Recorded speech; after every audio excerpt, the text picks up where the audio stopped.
America ടുഡേയുടെ മറ്റൊരു കിടലൻ എപ്പിസോഡിലേക്ക് എല്ലാ മാന്യ പ്രേക്ഷകർക്കും സ്വാഗതം.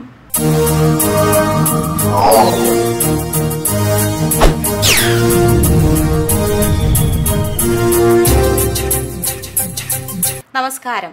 അമേരിക്കൻ വിശേഷങ്ങളിലേക്ക് എല്ലാ പ്രിയപ്പെട്ട പ്രേക്ഷകർക്കും സ്വാഗതം. ഞാൻ റൂബി കൈതമറ്റത്തിൽ.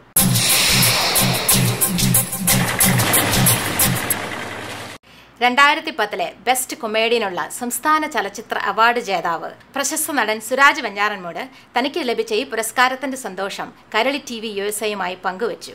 പ്രശസ്ത ഗായകരായ ലതാകൃഷ്ണയും ആനന്ദ് നാരായണനും അമേരിക്ക ടുഡേക്ക് വേണ്ടി മെനഞ്ഞെടുത്ത ആ രസകരമായ നിമിഷങ്ങൾ കലീത്ത് ആലിസൺ റിഫ്ലക്ഷൻ മീഡിയ ക്യാമറയിൽ പകർത്തി.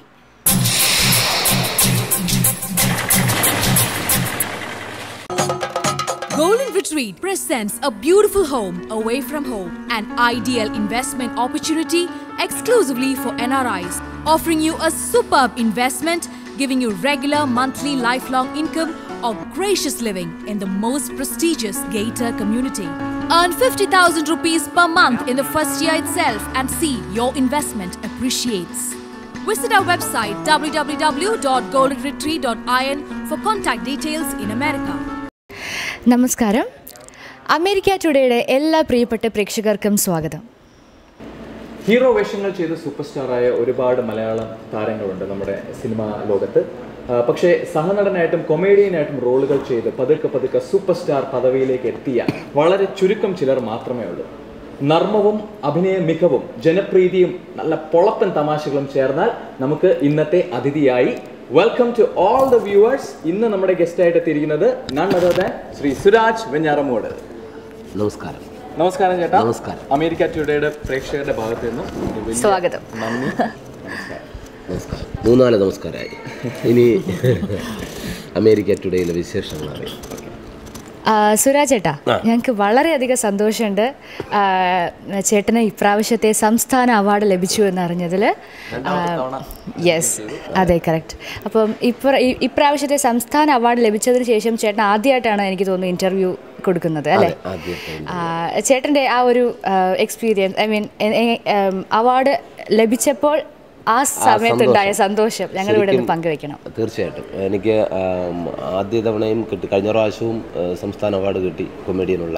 ഇപ്രാവശ്യം സംസ്ഥാന അവാർഡ് ശരിക്കും അറിഞ്ഞപ്പോൾ ഞാൻ ഇവിടെ ഷിക്കാഗോയിലായിരുന്നു. ഷിക്കാഗോ നമ്മൾ പ്രോഗ്രാമൊക്കെ കഴിഞ്ഞിട്ട് നിന്നപ്പോൾ മോർണിംഗിൽ എന്നെ തട്ടി ഉണർത്തിയിട്ട് പറഞ്ഞു, സുരാജിനാണ് ഈ വർഷത്തെ അവാർഡ് കിട്ടിയിരിക്കുന്നത്. അത് അറിഞ്ഞപ്പോൾ ഒരുപാട് സന്തോഷം തോന്നി. കാരണം തുടർച്ചയായിട്ട് 2 തവണയൊക്കെ കിട്ടുക എന്ന് പറയുന്നത് വലിയൊരു ഭാഗ്യം തന്നെയാണ് എന്നെപ്പോലെ ഒരാൾക്ക്. പിന്നെ ഒരുപാട് സന്തോഷമുണ്ട്. പിന്നെ മാത്രമല്ല, ഇപ്പോൾ കേരളത്തിലാണെങ്കിൽ ഫാമിലി മാത്രമേ നമുക്ക് മിസ്സായിട്ടുള്ളൂ. ഇവിടെ പക്ഷേ എനിക്ക് തോന്നുന്നു പകരം എല്ലാ ആൾക്കാരും, നമ്മുടെ ടീമിലെ എല്ലാവരും, മീര, ജാസ്മിൻ, ആനന്ദ്, ലത, വിധു, ഒത്തിരി പേരുണ്ടായിരുന്നു. എല്ലാവരും വിളിച്ച് വിഷ് ചെയ്തു. എന്തായാലും ഒരുപാട് സന്തോഷം. ഓക്കെ, അപ്പോൾ കൺഗ്രാറ്റുലേഷൻസ് എല്ലാവരുടെ ഭാഗത്തു നിന്നും. Thank you. അപ്പോൾ ഈ കൊമേഡിയൻ, ബെസ്റ്റ് കൊമേഡിയൻ അവാർഡ് എന്ന് പറയുമ്പോൾ പലരും കഴിഞ്ഞ വർഷങ്ങളിലെല്ലാം ചർച്ചയുണ്ടായിട്ടുണ്ട്, വലിയ ചർച്ചകളുണ്ടായിട്ടുണ്ട് മാധ്യമങ്ങളിൽ. ബെസ്റ്റ് കൊമേഡിയൻ എന്ന് പറഞ്ഞാൽ ഒരു ബെസ്റ്റ് ആക്ടർ തന്നെയാണ്. അപ്പോൾ ബെസ്റ്റ് ആക്ടറിന്റെ അവാർഡ് തന്നെ പോരെ? ഒരു കൊമേഡിയൻ ആണെങ്കിലും വില്ലൻ ആയാലും ഹീറോ ആയാലും. അത് സുരാജേട്ടൻ്റെ ഇതിപ്പോൾ നേരത്തെ തന്നെ തീരുമാനിച്ച് അവർ തരംതിരിച്ചു. ഇപ്പോൾ അങ്ങനെ ചോദിക്കുകയാണെങ്കിൽ ഇപ്പോൾ നല്ല ശരിയാണ്, ഞാൻ അതിനോട് യോജിക്കുന്നു. ഇപ്പോൾ ബെസ്റ്റ് ആക്ടർ തന്നെയാണ് ബെസ്റ്റ് കൊമേഡിയൻ. അപ്പോൾ ബെസ്റ്റ് ആക്ടർ അവാർഡ് തന്നെ കൊടുത്തൂടെ എന്നുള്ളത് ഇപ്പോൾ നമുക്ക് പറയാനല്ലേ പറ്റുമോ? ഓരോരുത്തരും ഓരോ കാറ്റഗറി ഇങ്ങനെ തിരിച്ചു വെച്ചേക്കുകയാണ്. ഇപ്പോൾ അല്ലെങ്കിൽ നല്ല രീതിയിൽ എന്തോ ഡോക്ടർ വേഷം കൈകാര്യം ചെയ്തു, അല്ലെങ്കിൽ നല്ല പോലീസ്, ഈ വർഷത്തെ നല്ല പോലീസ്, ഈ വർഷത്തെ നല്ല പാറ്റൻ്റെ റോൾ അഭിനയിച്ച എന്നൊക്കെ പറഞ്ഞിട്ട് ഓരോ അവാർഡ് തിരിക്കുന്നതിൽ ഭേദം ഇങ്ങനെ ഒരു ബെസ്റ്റ് ആക്ടർ അവാർഡായിട്ട് കൊടുക്കുന്നതായിരിക്കും നല്ലതെന്നാണ് എൻ്റെ അഭിപ്രായം. എന്തായാലും എനിക്ക് കിട്ടി. അടുത്ത വർഷം ഞാൻ പ്രാർത്ഥിക്കുന്നുണ്ട് അതിന് വേണ്ടിയിട്ട്. ഓരോ അവാർഡും നമുക്ക് കൂടുതൽ ചുമതലയാണ്, പ്രേക്ഷകരോടുള്ള ബാധ്യതയാണ്. അപ്പോൾ നമ്മൾ തീർച്ചയായിട്ടും ഇനിയും നിങ്ങളുടെ പ്രോത്സാഹനം ഉണ്ടെങ്കിൽ തീർച്ചയായിട്ടും ഞാൻ ഗംഭീരമായിട്ട് തന്നെ പെർഫോം ചെയ്യും. അടുത്ത വർഷത്തെ അവാർഡിന് വേണ്ടി പ്രാർത്ഥിക്കും.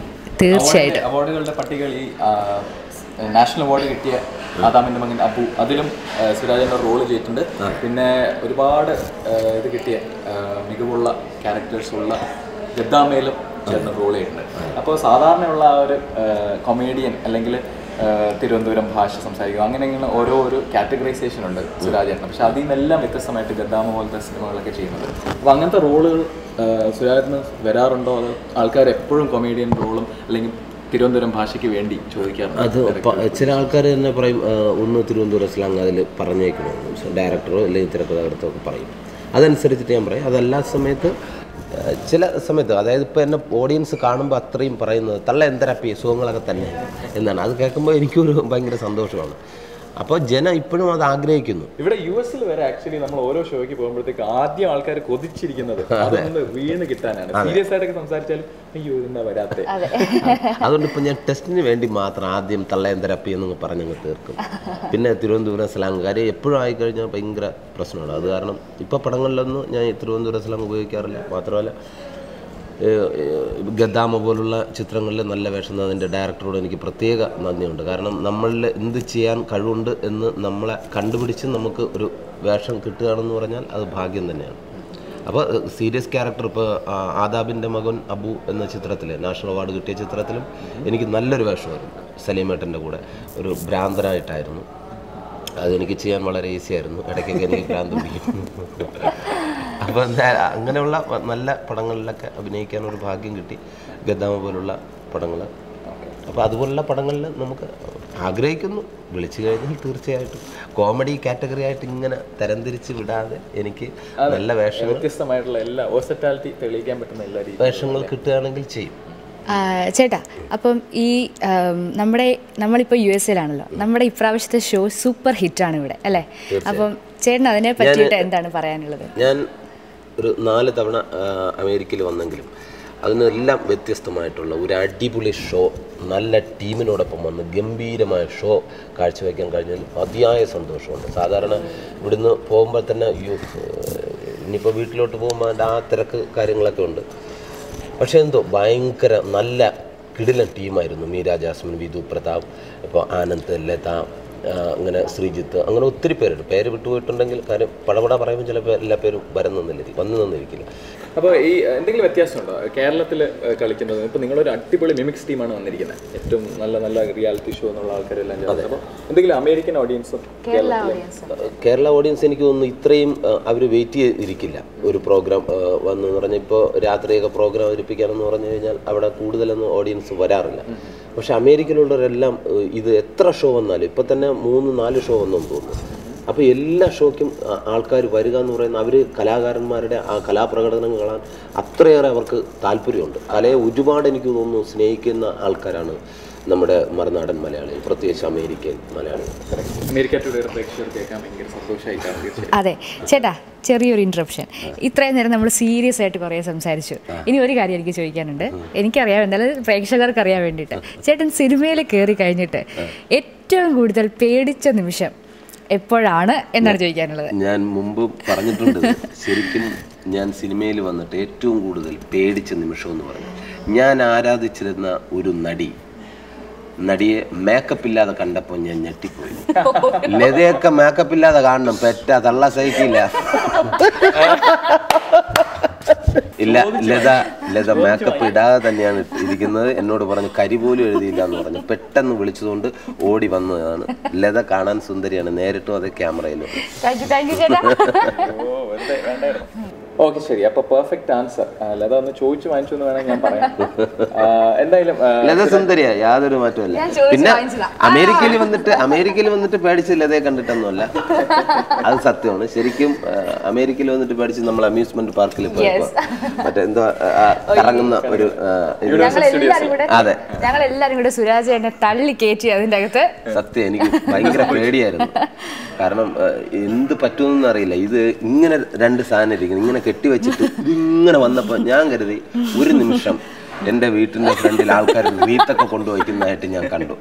അതോടുകൂടി ഞാൻ പിന്നെ ഇവരുമായിട്ടുള്ള സഹകരണം വിട്ടു. അവിടെ നിന്ന് നേരെ വഴിതെറ്റി വേറെയൊക്കെ പോയി കറങ്ങിയിട്ടൊക്കെ വന്നു. പേടി, എവർക്കൊന്നും പ്രശ്നമില്ലല്ലോ.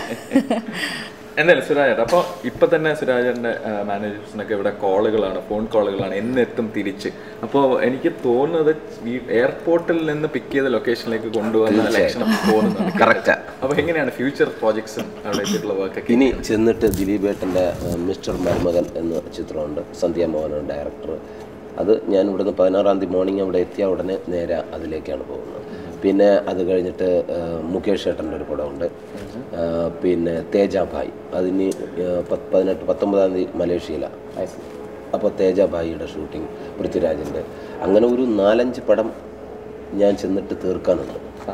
പിന്നെ അത് കഴിഞ്ഞിട്ട് മമ്മൂക്കായുടെ പടം, ഷാഫി സാറിൻ്റെ. പിന്നെ ഒരു അമേരിക്കൻ മലയാളി സംഗീതം നൽകിയ ഒരു സിനിമയിൽ ലീഡായിട്ടും വരുന്നുണ്ടല്ലോ. അത് ഞാൻ നായകനായ ചിത്രമാണ്, ഫീമെയിൽ ഉണ്ണികൃഷ്ണൻ. അത് ഇനിയിപ്പോൾ ജൂലൈ ആയിരിക്കും മിക്കവാറും റിലീസ്. ഇനി ഒരു പാട്ട് കൂടി ഷൂട്ട് ചെയ്യാനുണ്ട്.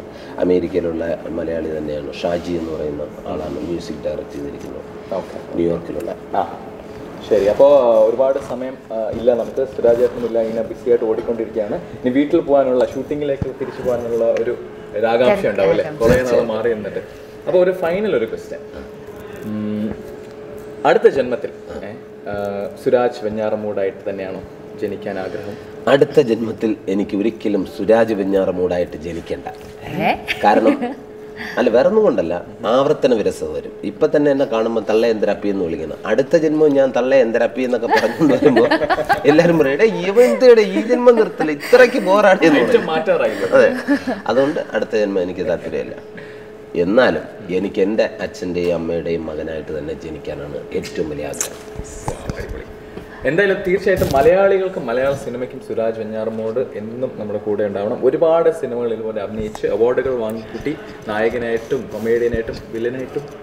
തീർച്ചയായിട്ടും അങ്ങനെ സുരാജ് ഏട്ടൻ ഇതുപോലെ ഒരുപാട് നല്ല റോളുകൾ, വേഷങ്ങൾ ചെയ്ത് മലയാള സിനിമയ്ക്ക് ഒരുപാട് നല്ല റോളുകൾ കിട്ടും എന്ന പ്രാർത്ഥനയോടെയാണ് നമ്മൾ വിടവാങ്ങുന്നത്. അതേ മാത്രമല്ല, ഇത്രയും ഈ ചെറിയ നിമിഷം കൊണ്ട് തന്നെ സുരാജ് ഏട്ടൻ എന്ന ക്യാരക്ടർ, അല്ലെങ്കിൽ ആ ഒരു മനുഷ്യനെ, ആ ഒരു നടനെ നമ്മൾക്കിപ്പോൾ ഒരുപാട് അടുത്തറിയാൻ സാധിച്ചു. വളരെയധികം സന്തോഷമുണ്ട് സുരാജ് ഏട്ട. ഓഡിയൻസിൻ്റെ ഭാഗത്ത് നിന്നും വലിയൊരു നന്ദി ഞങ്ങൾ പറയാണ്. എനിക്ക് ഒരുപാട് സന്തോഷമായി നമ്മുടെ ഈ ടീമിനോടൊപ്പം വന്നതിൽ അതിയായ സന്തോഷമുണ്ട്. ഇനിയിപ്പോൾ ഒരല്പം വിഷമം എന്ന് പറഞ്ഞാൽ, ഇനിയിപ്പോൾ കുറച്ച് സമയം കൂടെ കഴിയുമ്പോൾ നമ്മൾ ഓരോരുത്തരായിട്ട് ഓരോ വഴിക്ക് പോവുകയാണ്, ഓരോ വീടുകളിലായിട്ട് പോവുകയാണ്. അങ്ങനെ വിട്ടുപിരിയുന്നു. അപ്പോൾ തീർച്ചയായിട്ടും എൻ്റെ കൂടെ ഉള്ളവർ എന്തായാലും ഇടയ്ക്കിടയ്ക്ക് വിളിക്കാൻ ശ്രമിക്കുക.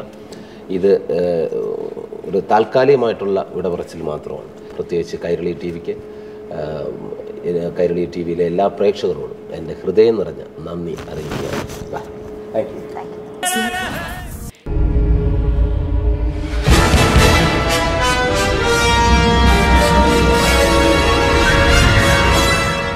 അമേരിക്കൻ മലയാളികൾ ഒന്നിച്ച് അഭിനയിക്കുന്ന ഒരു സൂപ്പർ ഹിറ്റ് സീരിയലുണ്ട്.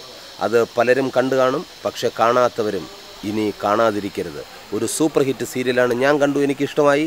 മല്ലുവാണ് താരം. മല്ലു എന്ന് പറഞ്ഞാൽ അറിയാലോ മലയാളികൾ, അപ്പോൾ മലയാളിയാണ് താരം. അപ്പോൾ അതിൽ ഏത് താരമാണെന്നുള്ളത് നിങ്ങൾ കാണാൻ മറക്കരുത്. നിങ്ങളുടെ കൈരളി ടി വിയിൽ മല്ലുവാണ് താരം. മല്ലു മല്ലു മല്ലു മല്ലു മല്ലു മല്ലുവാണ് താരം, മല്ലുവാണ് താരം. മല്ലു മല്ലു